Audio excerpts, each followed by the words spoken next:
Igbo. Ụtụtụ ọma ihe ọma mgbede ọma depending your time zone. Anyị ya dị ka echi. Maka na echi adịghị agwụ ka anyị na-agbago. Ọ bụ ndị isi onye be. What are you waiting for? Click the like button, subscribe, comment, share. Ife anyị na-ekwu na nke ikpeazụ a. Oye ruru gị. Remember ihe anyị na-eme ka ebe a bụ common sense. That is not to say na anyị ka ga-efe wee mmadụ. No. Ihe anyị ji eme common sense bụ na ịmụ ife. Mana ọ nwere ife mee ị na-echefu ụfọdụ ife. So all maka ụfọdụ ife a ka iji wee nọdụ. If you are just coming across our channel for the very first time, this is Kelenna TV. We are live and we are direct, bringing you the gospel of redemption like your doorstep. I just want to make common sense as always. Okwe fruntu obodo bongodi. You got to go now. On to a kwesịrị. Don't get it twisted. Amame na gota. Ntu aka o kwesịrị ịdị. Eme ihe o ji o kwesịrị ịdị ntu a. Ntu aka o kwesịrị ịdị ngaji abele ekwu okwu nwere onwe. Afụ nwa ni reason. Eji ekwu okwu nwere onwe. Imanle enjoy. Ale ekwu okwu nwere onwe no. Ntu ye furu ọdị now. Ka o kwesịrị ịdị. Ọ dịkwuo ma ọbadị. Ngaji abele ekwu okwu nwere onwe. Everybody will see reason to reason. You gotta go. Obodo Bongo is now like a bird inside the cage. Obodo Bongo is now like nwa ewu amaghịrị ọgbụ. Ka nna agwa gị.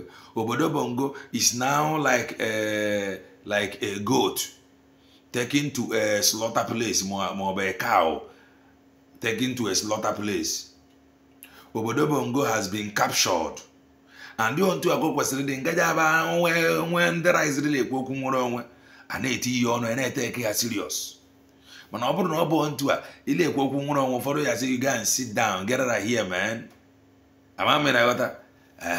I am going to play you some things ka abịara ebe ịgbara gị taa ka ị were anya gị gbara onwe Christmas fụkwuzie reason to reason and of a truth that obodo Bongo has been captured. Bongo and the Bongorians have been captured like nke ikpeazụ a. So only ịdị na-adị ntu a ka o kwesịrị ịdị ngaji abịa ekwu okwu nwere onwe you take it serious.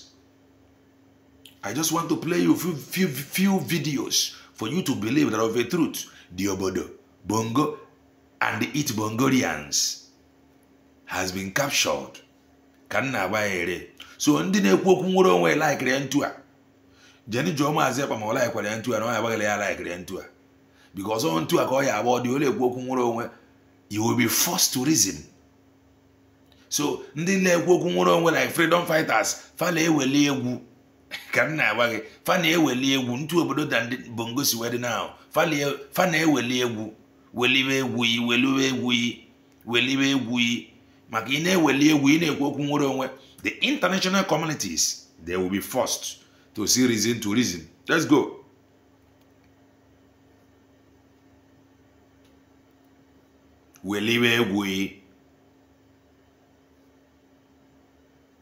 Choose to fight for yourself. Now fuel is 1,200. I was in this place and told them that even if Dangote refinery comes on air, that it will not be cheap. I told them hunger will continue. I told them this policy is unsustainable. My words are there. I am an economist. Arab Business Administration, and by the basic econometrics, I said the only thing removing subsidy is beautiful. It's embarrassing. You're an oil-producing nation and you're paying subsidy. That is paying for incompetence and corruption. Now, incompetence that your refineries are not working. Corruption that even when they are not working, if you import 40 million liters, you say 60 million liters. So if you remove the corruption, remove the incompetence, let your refineries work, remove monopoly, saturate the system with supply, and end monopoly, you don't need subsidy. And these things are easy. China built hospital during the COVID-19 in 6 days that accommodated 2,000, 3,000 persons. Nigeria, for 30 years, cannot repair the refineries. Right. Who did this thing to us? May God forgive all of us. Right. Mr. Kenneth. Oh, this is just sheer madness. Right. Mr. Kenneth Okonkwo, Thank you so much for joining us on Arise Prime Time. Thank you. Thank you very much. Yanwa Agotabela obodo Bongo has been captured. Ogotabela. That the obodo Bongo have been captured. Imano na inro hala outside. Igatago. Enough here very clear. Kwe nro ka Kenneth Okonkwo sekwu. And believe you me, Kenneth Okonkwo ana adoptazi ya ni ana agbayizi ya n'ọkụ kwamgbe na. You got to find a and I buy an uncle because how I forgot that he is outspoken. How I forgot that he has something to offer. Even in the midst of when everybody mechiri onu emechi, ono Kenneth Okonkwo kalabo egwu. Kwefu go si agbari onu ya le eweli egwu. Onu ya le eweli egwu. Welibe egwu ya. Ona asi na ọ dị easy. You got to get Kenneth Okonkwo one as Lord easy. Oma Lord easy.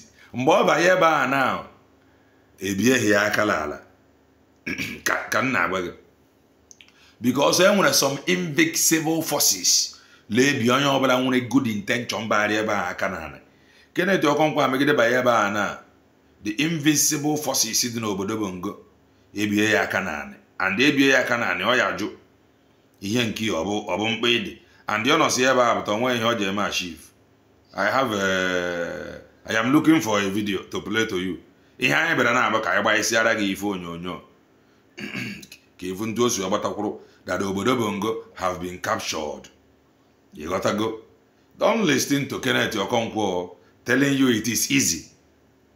Since I was born up to date, onwebeghị ife dị easy obodo Bongo. You gotta go. Obodo Bongo has been captured right from time immemorial. Country is asị n'oyibo mgbe aka capture ya so ndị niile fụrụ n'obodo Bongo ma ndị nọ n'ọchịchị la center ma ndị nọ na mgbadaba anya ma ndị nọzi n'okpuru ibe gị nke e bidoro ime local government election, they are all enablers. Ka nna agba gị ihe niile fụrụ n'obodo Bongo, they are all enablers. Their intention abụghị ha ji enwe good intention idozi obodo mana mgbe ọbụla ha bataziri they will be forced to follow ka ewu akpụjebe afia iji igbu ya egbu. You gotta go. By so do you know by easy ebe ọ mara na obodo Bongo has been captured. Let me play you a video.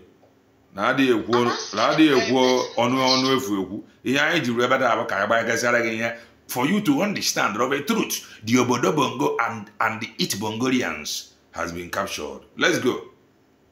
I'm asking a very pertinent question. Is Nigeria working for you? Major General Muhammadu Buhari retired, knew the solutions to Boko Haram till he finally became president. He asked ex-president Jonathan to resign because of insecurity. He cried empathetically. He promised to end Boko Haram in 3 months. But now, he's telling us he's done his best to arm the military. Remember, Jingo Mazi Ekpala akpọrọba oge ahụ. Is Nigeria working for you? That is the question. The same easy order Kenneth Okonkwo. Ntu aka o si wee dịkwara Buhari easy mgbe a Buhari gwara ya $1 abụ $1. It was very easy. Ya nwa na outside lelelele. Eme ị na-watch ball watch or drink very easy to score goal. Ị na-afụ mistake. Buhari ya ka ọ na-agwaga na I'm going to take it back. Na Buhari bara akwa. You gotta go. Buhari bara akwa na Amfu Bongolians na-ata Lord too much. Mgbe ọ baziri ebe a ọ gwaga that he have tried his best. Ka nna agwa gị I just took it back and listen. This is almost 4-minute video. I'm going to allow it to roll. I'm asking a very pertinent question. Is Nigeria working for you? Major General Muhammadu Buhari retired, knew the solutions to Boko Haram till he finally became president. He asked ex-president Jonathan to resign because of insecurity. He cried empathetically. He promised to end Boko Haram in 3 months. But now, he's telling us he's done his best to arm the military. Why isn't he resigning? Governor Fashola knew the solutions to provide a stable power supply till he became Minister of Power, and darkness pervaded the land. After trying hard and giving excuses, it was easy for Fashola to cry, and they say that every serious government will give its citizens or its countrymen 24 hours electricity. He said it during campaign until he was made the minister of power. Darkness still continue. That is an evidence that the Obodo Bongo have been captured. Buhari Barakwa mgbe Boko Haram na pamba osila sinya just 3 months ni abaye ochichi just 3 months ye end ya Boko Haram. Obaye ochichi ruo ebe a enwe Boko Haram, enwe ISWAP, enwe Fulani H-men, enwe bandit, enwe kidnappers. That is an evidence that the Obodo has been captured. Amamela, let's continue. Go and get earphone. You got that. And wear Bluetooth. Or you can write me in the comment section that you want to support us with Bluetooth. Or the okay. You gotta go. My buying account, let's go. Like, he only plays a supervisory role. The ministry was assigned to someone else. Power grid, still they collapse. The NSAS protests were tagged insurrection. In fact, someone said Aisha Yusufu ought to be in jail for instigating violence. Then farmers were beheaded in Borno. Same person asked Aisha Yusufu to lead a protest. Aren't these people supposed to forbid hypocrisy? Is Nigeria working for any Nigerian today? From leaders hoarding food for the poor. Is Nigeria working for you today? Because this jingle is always afresh. It is new every morning. Is Nigeria working for you today? The answer is no. It is not working. Why is it not working? Because the Bongo has been captured. You gotta go. So the people doing it here now, they are all enablers. Enabling those that is in charge of the Bongo that is captured already. Is Nigeria working for you today? The answer is no. What are we going to do to this Nigeria that is not working for it to start working? Where without the Obodo Buriye ka cake, ka onye obala larie, ka nna agbage, Bongorian, and the eat Bongorians. Obodo aga n'ihu, na nke ikpeazụ a. Let's go. Receiving kickbacks from government contracts to farmers needing permission to go to their farms. Is Nigeria working for you? It's not working. Why is Zamfara's gold for Zamfara and Niger Delta oil for Nigeria? Why is East Zamfara, their own natural resource, go to them. But Niger Delta oil, that we oil, or Nigeria oil, because of law Nigeria oil, yaka haji we no na Abuja, rare up front 2 years. There is rare in America. Then you ask yourself, what is happening? We oil, earlier up front. You gotta go. You gotta go. Oh, this Biafrans, it is because of oil they are looking for us. Oil earlier. Malang Kende Zamfara, they in the Zamfara. But the question is, Nigeria working for you? The politicians we able to palliative haje were nyegi. Hebrew the palliative to multiply your suffering. Is Nigeria working for you? The question is no. What are we going to do to this Nigeria that is not working? We are going to bring out this Nigeria that is not working like cake and divide it to your tent. Oh, Israel, everybody chiri cake in kege. Kanna why? These things, here have evidence. Bible talked about end time. No, things like this ought to be happening. You gotta go. That is an evidence in the end time. This is an evidence. Obodo Bongo have been captured for years. Mala now, the enablers can no longer hold it anymore. Offer go break. We are bringing you the gospel of redemption. Destroying alcohol, but their state governments receive federal allocation from monies received via taxation, including tax on alcoholic beverages. Why are some federal roads abandoned to bandits and kidnappers? Who is in charge of Nigeria's security? It has been captured. Forget who is in charge. It has been captured. Yeah, with Reji Agbage. Recently, the news, Was it yesterday? Today. La bandit take over local government. Bandit le mezi appoint local government chairman. Bandit le appoint traditional rulers. Bandit le banho. They know bandit. La bandit le bonye le appoint traditional ruler. La bendugu obodoma. Because all the newspaper. La bandit mundele appoint traditional ruler. You need permission to go to your farm. This sister Kuria now. If you now need to take permission or take ticket from bandit before you go to your farm. If you go to your farm without ticket or without permission from the bandit, you gotta go. So now bandit have taken over local government. Bandit is the person appointing local government chairman. Bandit is the person appointing chiefs, imams, ndochichi, labendugu. Malajizi lambada ba ene. Umunna anye la bro haje loli mo he ba ka hano. Ha chori inweta Biafra. Jeli mo he ben le ba ka hano. Then Biafra Prime Minister, government in exile, in the person of Maze Banjoku, already kuzi la ka ja dolono na nke ikpeazụ a. La ka ja abu woto. Leje nwo serious edu akalono. Maka ndị a now, bandit na ndị be ha niile ekwekọrịtara. Bandit take over local government. According to news today. You got to go. Manankeba any asla ndi anoli mo here. Or whom 9 ejizi akporo haleje li mo here haleje atwaka. And the kendile me here. Those enablers. Because enablers of different category.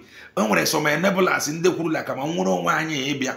Through mazeba kama koga ebia. They are equally enablers. Then where's the enablers? Civil and they are before. It's in a 4, bring it to number 5. You are equally enabler. Then when the endages in the enable and the another ballot boss, endanger to vote, endanger win election, they are equally enablers. And those kind of men, Bundele Kunaya to Adoha Kalono seriously. Kabe in no kata. Abatan Doga Kalono. And when you is about Doga Ka, we see about that. If you get. And they look like they are very serious. And they will call out Waka and will come out. So be careful. Let's continue. The president is talking to us this time. Most times, it's as shocked by the rest of us by the absence of good governance under him. Regardless of his campaign promises and the manifesto of his political party, Nigeria has rolled back in terms of development. From Naira continually losing its value to a recently launched locomotive train breaking down in the middle of nowhere. Nigeria has to be working for some people, though. Yes. The government can do no wrong. To this set of people, their money isn't being stolen. Even if the money is being borrowed, leaving debts for their own children to pay in future. Even if the leaders don't use public institutions, from sending their children to IB. They don't use your public institution. Yes, their children don't go to a government school in your country. Their children don't go to university in your country. They don't use hospital in your country. In their own country, they don't use hospital. Their children don't use the same hospital. In fact, during the campaign, yes. Sorry about that. During campaign, we are working hard to make sure I pass this message across. You gotta go. So during campaign,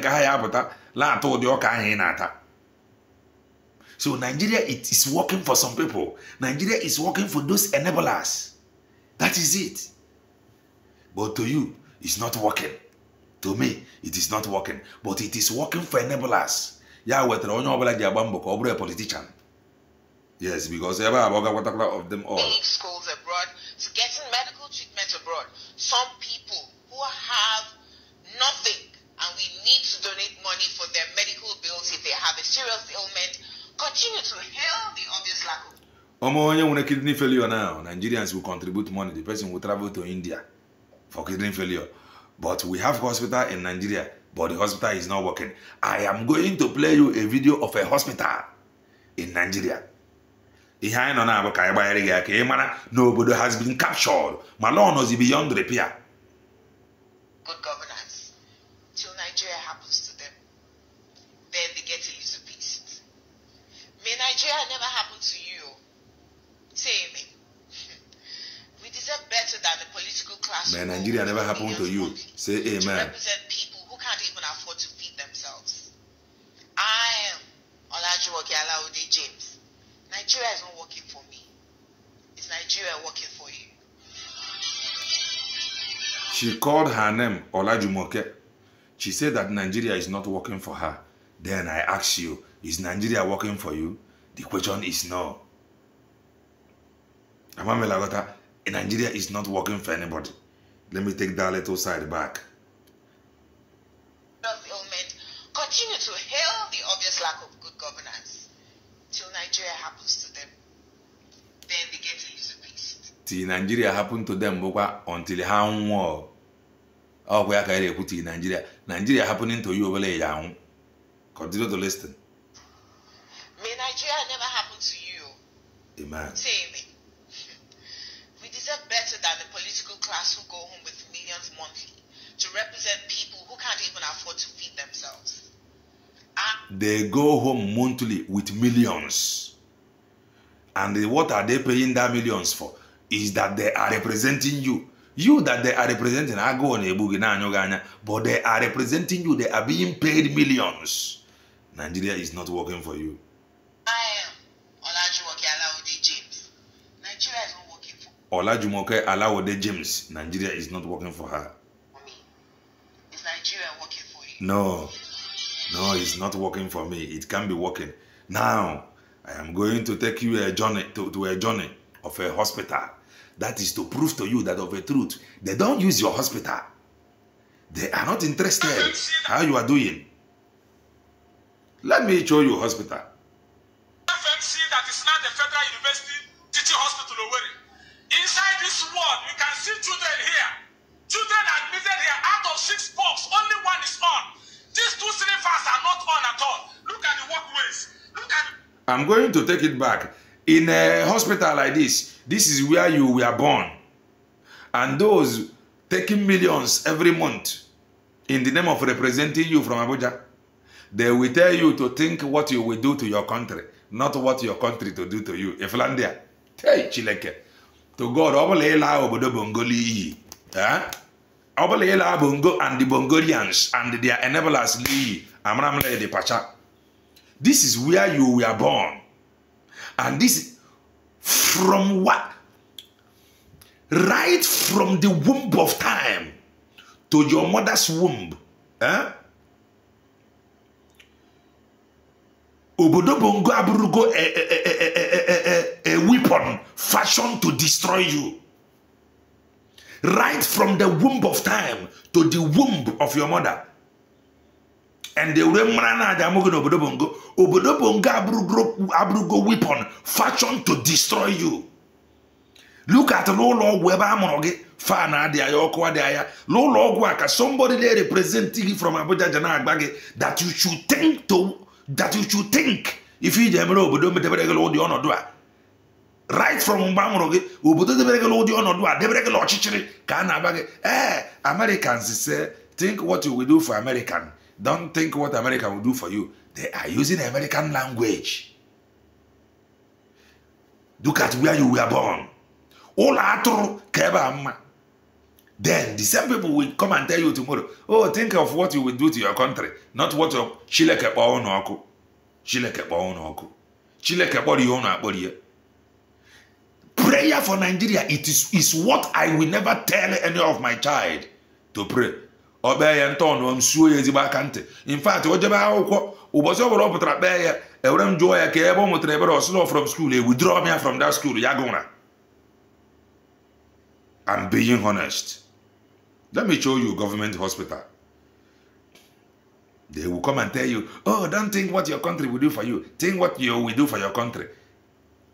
Right from this hospital bed, when you were born, newly obodo bongo etibego gị mmanwụ ka ị were ghọta the obodo is weapon fashioned to destroy you.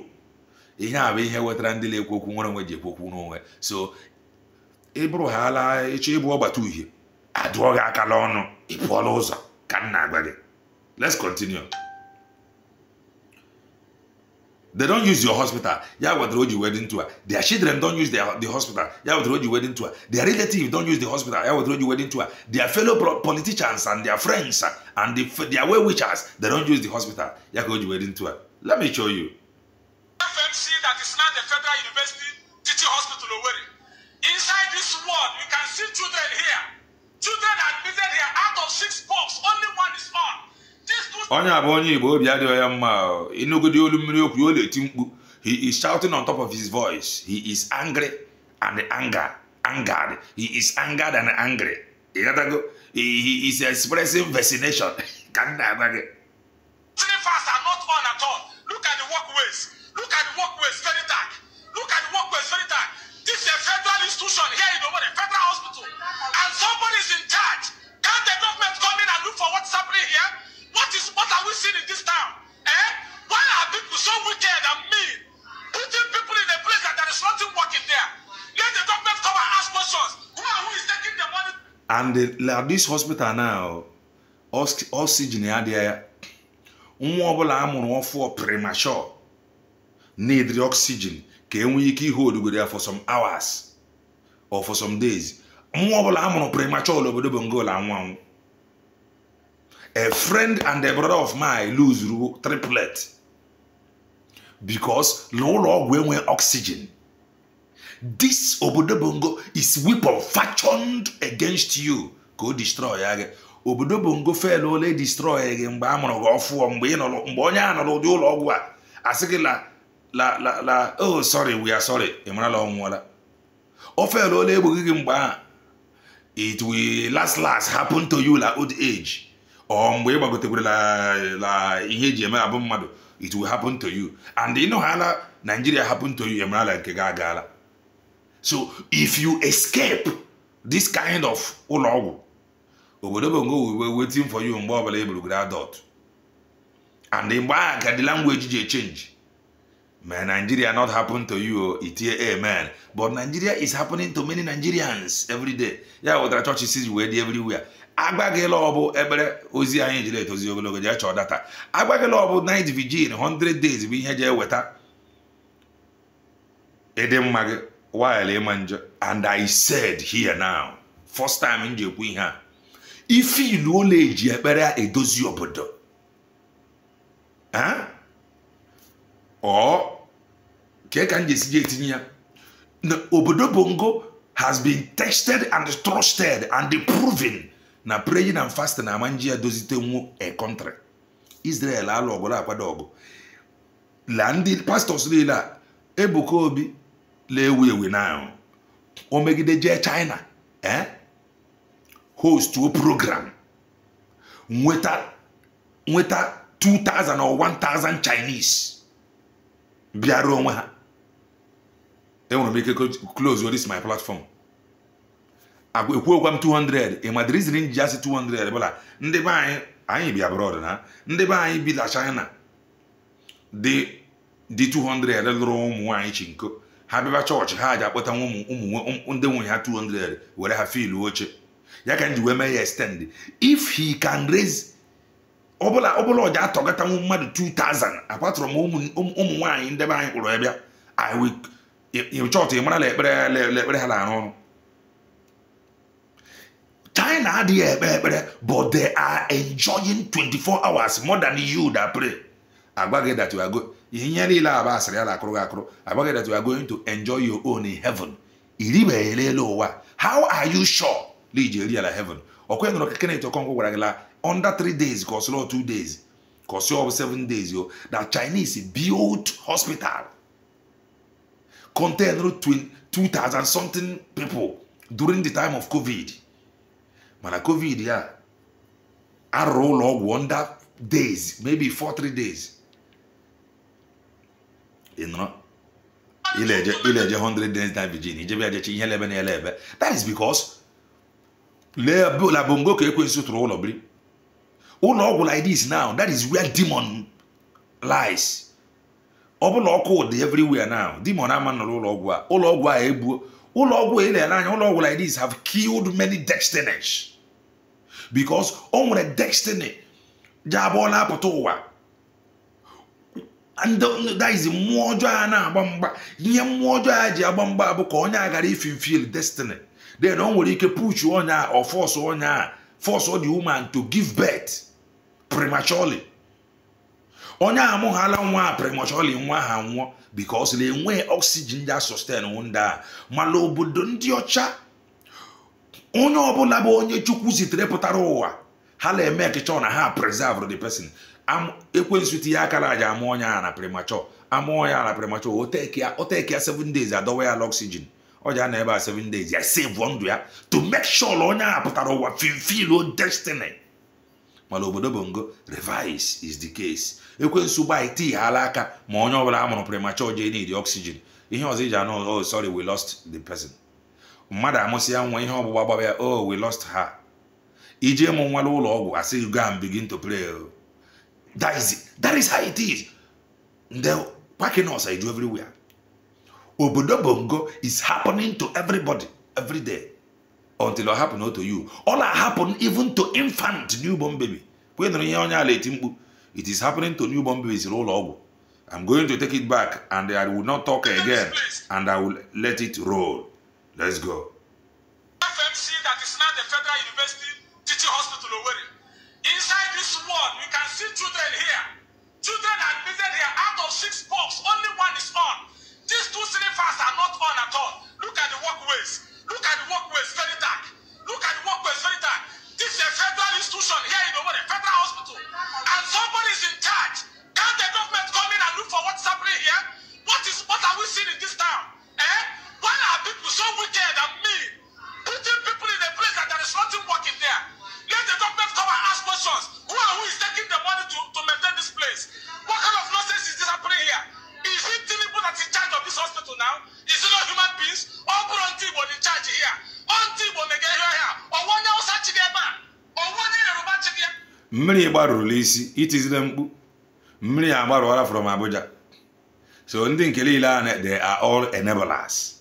Even ndị nke n'ụlọ ọgwụ ala n'ọrụ they are equally enablers.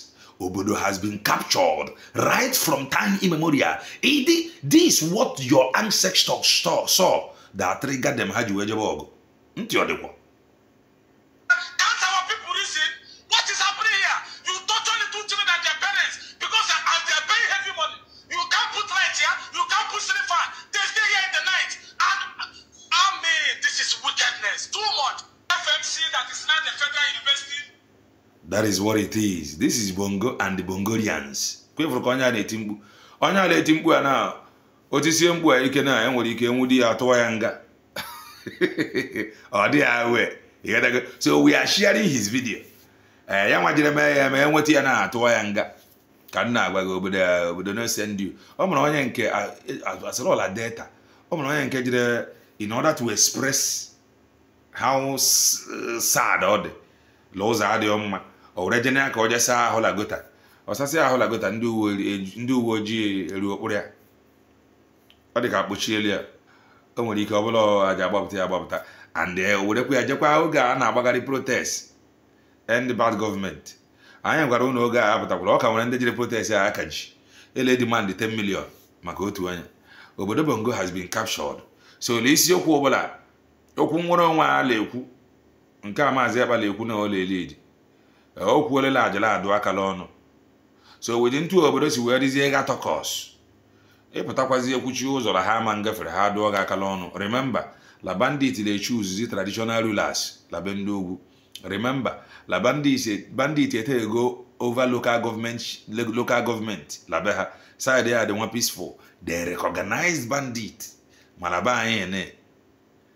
Ụmụnne anyị na-akpọrọ ndị ala eje atụ aka lee ha na ebe ka ha nọ mana bandit anaghị local gọọmenti ebe ịghọtago ka Chineke bezie okwu a nye gị understanding n'aha Eze Chukwu abịa ma ise